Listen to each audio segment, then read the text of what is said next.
출제 경향 분석이라고 되어 있는데 하단에 표가 있죠. 근데 뭐 지금 제가 여기 다 하나하나씩 말씀드리지는 않을 거예요. 왜냐하면 지금 말씀드려봤자 사실 어떤 건지 잘 모르시니까. 근데 중요하게 강조드리고 싶은 게 하나가 있는 게 거기 보시면은 구분해 보시면 CISG라고 되어 있는 부분이 있죠. 그리고 그 아래에 보면 인코텀즈라고 되어 있는 부분, 그 다음에 그 아래하고 아래 같이 UCP, EUCP 같이 나와 있는 부분들이 있습니다.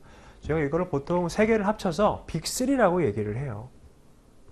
왜냐하면 평균적으로 봤을 때는 이 세 가지 부분에서 파트에서 시험 문제가 평균적으로 한 16문제에서 17문제 정도가 출제가 됩니다. 저희 시험이 40문제짜리거든요. 근데 그 중에서 16문제, 17문제, 18문제가 나온다? 그럼 사실은 이것만 잘 공부 잘 하셔가지고 다 맞추시면 다른 거 다 틀려도 과락은 안 나와요. 더군다나 2023년도 시험을 보시면 여기 세 개 합쳐가지고 22문제가 나왔어요. 그럼 요거 다 맞추셨으면 50점대 맞으시는 거죠. 사실 그럴 정도로 이 부분이 굉장히 중요하고, 그래서 우리 수업에서도 이 부분을 좀 강조해서 보실 겁니다. 나머지 같은 경우에는 조금 이제 많이 왔다 갔다 하는 경우가 있어요. 뭐 어떤 특정 해에는 세 문제 나오고 어떤 특정 해에는 하나도 안 나오고 뭐 이런 게 있는데, 지금 말씀드린 그 세 파트 같은 경우에는 꾸준히 평균적으로 파트당 6문제씩은 나오고 있으니까 이 부분에 좀 주의해서 보시면 될 것 같고요. 그게 좀 안타까운 거는, 안타깝다라고 표현하기 좀 그렇지만 우리 시험 무역영어 출제 범위가 조금씩 늘어나고 있습니다. 과거에 비해서. 그래서 해가 갈수록 예전에 안 나왔던 파트들, 2차에도 무역 실무 과목이 있죠. 그 무역 실무 과목에서 보통 했던 내용들이 1차 쪽으로 조금씩 들어오고 있어요. 그래서 그런 것들도 별도로 시간을 내서 제가 한번 리뷰를 해 드릴 거고, 그 다음에 우리 시험 이제 문제 출제가 영어로 되거든요. 그러면 출제가 영어로 되면서 답도 영어로 고르셔야 돼요. 그 말은 공부도 영어로 하셔야 되죠. 근데 지금 가지고 계신 그 책은 한글로 되어 있죠. 혹시 이거 말고 법규집이라고 두꺼운 거 받으셨어요? 이제 거기에 보시면은 영어 원문하고 그 다음에 한글 해석본 이렇게 같이 나와 있습니다. 사실은 여기에서는 문제가 출제가 되는 게 40문제 중에서 한 문제 내지 2문제 정도, 어떤 특정 회차에서는 하나도 안 나오는 경우도 있어요. 근데 이거를 교재가 있는 이유가 뭐냐면 이게 무역의 기본적인 내용들을 담고 있는 책입니다. 그래서 이 내용을 아셔야지만 그 다음에 조금 더 하이 레벨 내용들을 아실 수가 있기 때문에 기본서라고 보시면 될 것 같아요. 그래서 이 기본서 같은 경우에는 최대한 빨리 끝낼 거고, 저희가 메인으로 집중해야 될 거는 그 두꺼운 법규집, 그 책이라고 보시면 됩니다. 근데 오늘은 일단 그 법규집은 안 보실 거예요. 안 보실 거고, 이 책 내용으로 보실 거고, 아마 다음 시간부터는 책 갖고 오셔야 됩니다. 법규집 책. 이렇게 보시고. 그 다음에 아까 처음에 잠깐 말씀드렸지만 뭐 굳이 예습은 해오실 필요는 없을 것 같고, 복습은 근데 꼭 해주셨으면 좋겠어요. 이제 매년 사실은 우리 5월 달에 이렇게 무역영어가 개강을 하고 1년 거의 뭐 한 5월부터 그 다음에 3월이라고 하면은 거의 한 10개월 정도 되죠. 근데 그렇게 10개월 동안 쭉 봐오면은 항상 5월부터 시작하셨던 분들도 시험 직전에 공부가 잘 안 돼 있다라고 말씀을 하세요. 근데 사실 그게 매년 반복되는 일이라서 제가 항상 이렇게 오리엔테이션 첫 시간에 할 때 좀 말씀을 드리는 편입니다. 그래서 내년 3월에 시험 일주일 남기고 조급해지는 게 굉장히 좀 두렵잖아요.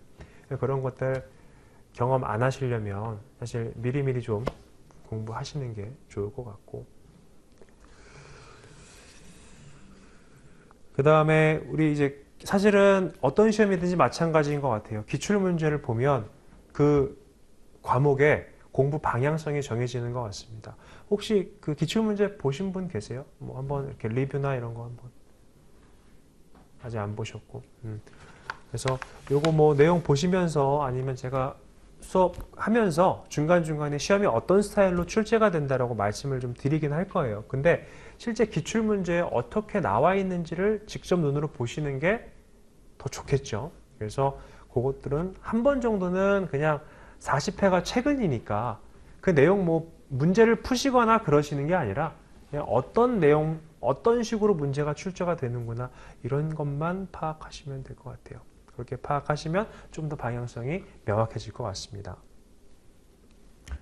그 다음에 이제 그런 거 질문하시는 분들도 계세요. 그 회독수, 책을 몇 번 읽어야 되는지. 사실은 제가 그 질문을 받으면 답변을 해드리기가 참 곤란해요. 회독수라고 하는 게 그냥 정말 단순히 책을 읽어보는 거에 대한 초점만 맞춰져 있는 건데, 우리 시험은 문제를 맞추는 거에 집중을 해야 되잖아요. 그래서 한 번 읽어보셨는데 문제 맞추실 수 있으면 그대로 끝나는 거고, 10번 읽어보셔도 문제를 못 맞추면 계속 보셔야 되는 거고 하는 거죠. 근데 제가 10번씩 읽으시라고 말씀드리거나 아니면 수업 방향을 그렇게 잡지는 않습니다. 우리 시험 문제 맞추기 위해서는 어떠한 공부 방법이 필요하다라고 중간중간에 말씀을 드릴 거예요. 이거 보면서. 그러면 본인의 공부 스타일이 있기는 하시겠지만 적어도 이 무형영어 문제를 맞추기 위한 공부 방향은 제가 좀 제안 드리는 게 효율적이다라고 보시면 돼요. 근데 그게 우리 1차 시험뿐만 아니라 2차 시험까지도 쭉 이어지는 내용입니다. 그래서 중간에 그런 거 말씀드리면은 조금 들어주시고, 그 다음에 이 수업 시간이 무형영어가 다른 과목에 비해서 조금 많아요. 60시간으로 구성되어 있거든요. 근데 어떤 과목은 48시간이기도 하고. 근데 그 이유가 2차의 무역 실무가 무형영어 내용을 거의 그대로 담고 있습니다. 대신에 무역실무는 이 무형영어 내용 거기에 더해서 대무역법이라든지 외국환거래법 이러한 과목들이 더 추가되어 있는 상태인 거고, 기본적으로 한 80% 정도는 우리 1차 무형영어 보시는 내용으로 커버가 돼요. 그래서 이거를 굳이 다른 과목이다라고 생각하시고 공부하실 때 나는 지금 1차 시험만 보니까 1차만 대비하니까 1차 목적으로만 정리하고 공부해야겠다라고 안 하셨으면 좋겠습니다. 저희 내용도 2차까지 다 커버될 정도로 내용을 해드려요. 그래서 이게 나중에 가보시면은 저희가 4과목이잖아요. 2차 같은 경우도 그렇고 1차도 그렇고. 근데 1차 시험 전에도 그렇고 2차도 공부하시면서도 그렇고 항상 시간이 부족해요. 적어도 내가 한 과목, 4과목이니까 하루에 4과목을 전부 다 공부하시려면은 보통 한 3시간 정도 하셔야 되거든요, 과목당. 그럼 단순 계산만 하더라도 12시간이에요. 근데 뭐 식사하시는 시간, 잠자는 시간, 쉬는 시간 이런 거 다 빼면 시간이 항상 부족하게 됩니다. 그래서 1차 공부하실 때 무형영어는요, 나중에 2차의 무역 실무 시간을 확 줄일 수 있는 방향으로 공부하시는 게 훨씬 더 효율적입니다. 아마 이거는 관세법도 비슷할 거예요. 상황이 비슷해요. 무형영어 관세법하고.